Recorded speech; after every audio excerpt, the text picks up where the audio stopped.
दोस्तों, इस वीडियो में आपको ये बताएंगे कि लता मंगेशकर जो अब इस दुनिया में नहीं रही और उनको रियासती एजाज के साथ इस दुनिया से इंडिया ने रुखसत किया है, उनको जवानी में किसने मारने की कोशिश की थी और आखिर कौन था जो इस खूबसूरत आवाज को हमेशा के लिए खामोश करवाना चाहता था।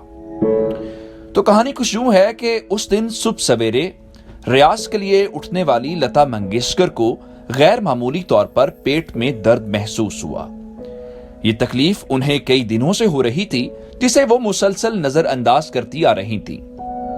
पहल तो उन्हें ख्याल यही आया कि गानों की मुसलसल रिकॉर्डिंग और वक्त बेवक्त खाने की वजह से मुमकिन है कि उनकी तबीयत निढाल हो रही हो, मगर आज का शदीद दर्द और तकलीफ उन्हें एक पल भी चैन से बैठने या लेटने नहीं दे रही थी। कमजोरी का यह आलम था कि एक दो बार उन्होंने दूसरे कमरे में मौजूद बहनों को आवाज देने की कोशिश की, लेकिन अंदरूनी दर्द ने उन्हें यह करने से भी महरूम रखा।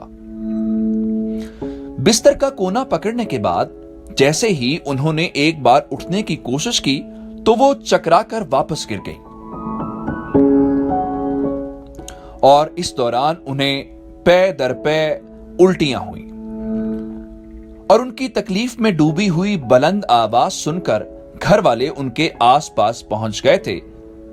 सबके हाथ पैर उस वक्त फूल गए जब उन्होंने देखा कि लता मंगेशकर नीम गनूदगी के आलम में बिस्तर पर बेसुध पड़ी हुई हैं। जिक्र हो रहा है 1961 का, जब भारतीय फिल्मों में मधुर और रसीली आवाज की हामिल लता मंगेशकर की आवाज का जादू अपने पूरे उरूज पर था।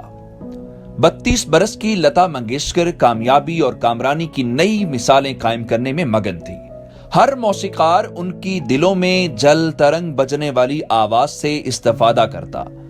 नगमा निगारों की भी ख्वाहिश होती कि लता की आवाज में ही उनकी तख्लीकात को नए रूप में ढाला जाए। वो मुसलसल 4 साल से बेहतरीन गुलकारा का फिल्म फेयर अवार्ड जीत रही थी। इस तनाजुर में कई हम असर गुलकारों की तो छुट्टी करा चुकी थी, मगर उस वक्त लता दुनिया जहां से बेफिक्र अनजानी तकलीफ से गुजर रही थी।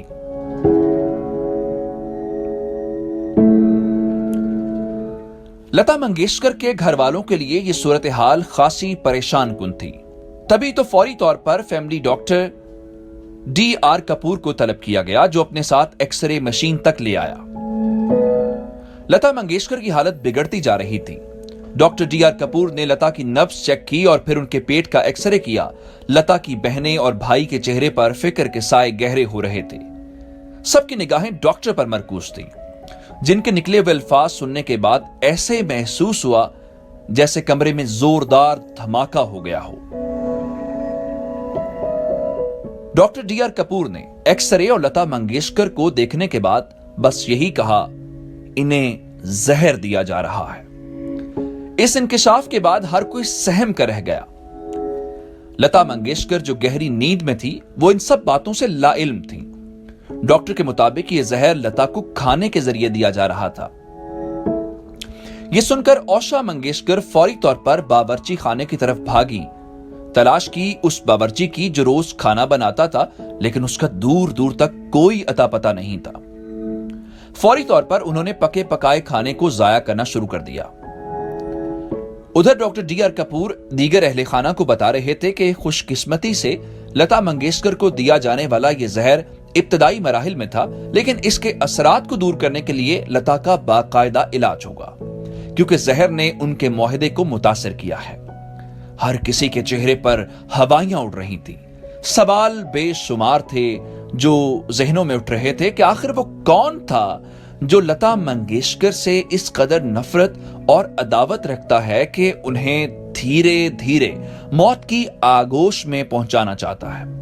कौन है जो उनकी मधुर और खनकती हुई आवाज को हमेशा के लिए खामोश करवाने पर तुला हुआ है, मगर कोई भी इसका जवाब देने की पोजीशन में नहीं था। अब इस सूरत हाल में डॉक्टर D.R. कपूर की निगरानी में लता मंगेशकर के इलाज का आगाज हुआ। बावर्ची खाने की जिम्मेदारी ओशा मंगेशकर ने संभाली। वो बावर्ची जो कई महीनों से मंगेशकर खानदान से जुड़ा हुआ था, वो ऐसे गायब हुआ जैसे गधे के सर से सींग। ये और बात है कि उसकी तलाश के लिए खुद मंगेशकर खानदान ने कोई जदोजहद नहीं की। उनका यही कहना था कि उनके पास इस हवाले से कोई सबूत नहीं है कि जहर वाकई बावर्ची दे रहा था या कोई और। फिल्मी दुनिया में यह खबर आग की तरह फैल गई कि लता मंगेशकर को जहर दिया जा रहा था।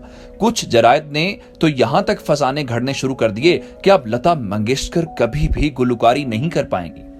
इस अरसे में लता मंगेशकर गुलकारी से दूर रहीं। इस मुश्किल सूरत हाल में नगमा निगार मजरूर सुल्तानपुरी हर रोज बाकायदगी के साथ लता मंगेशकर की तीमारदारी के लिए घर आते। मजरूर सुल्तानपुरी लता के लिए बनाया गया खाना सबसे पहले खुद चखते और फिर गुलकारा को दिया जाता। लता की दिलजोई के लिए मजरूर साहब शायरी और कहानियां भी सुनाते। 3 महीनों बाद लता मंगेशकर जब रूबा सेहत हुई और जहर का असर तकरीबन खत्म हो गया तो फिर वो चलने फिरने के काबिल भी हो गई। मौसीकार और गुलकार हेमनत कुमार एक दिन घर आए और शिवांती मंगेशकर से लता मंगेशकर की फिर से गुलकारी की इजाजत मांगी। वालिदा तो किसी सूरत आमादा नहीं थी, लेकिन हेमनत कुमार ने वादा किया कि अगर रिकॉर्डिंग के दौरान लता की तबीयत जरा सी खराब हुई या वो नकाहत का शिकार हुई तो वो फौरी तौर पर उन्हें घर वापस ले आएंगे।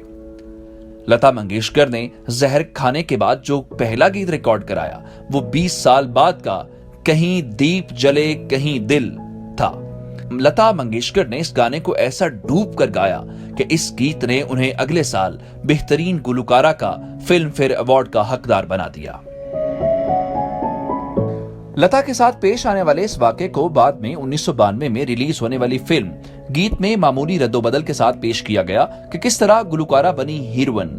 देविया भारती की मकबूलियत और शोहरत से खाइफ होकर विलन उन्हें जहरीले लड्डू खिलाकर उनकी आवाज को नुकसान पहुंचाता है, और जब देविया भारती इस साजिश को शिकस्त देती हैं और पहली बार जब माइक थाम कर नगमा सराई करती हैं तो ये गीत लता मंगेशकर की ही आवाज में रिकॉर्ड हुआ था, जिसके बोल थे, आप जो मेरे मीत ना होते, होंठों पे मेरे गीत ना होते।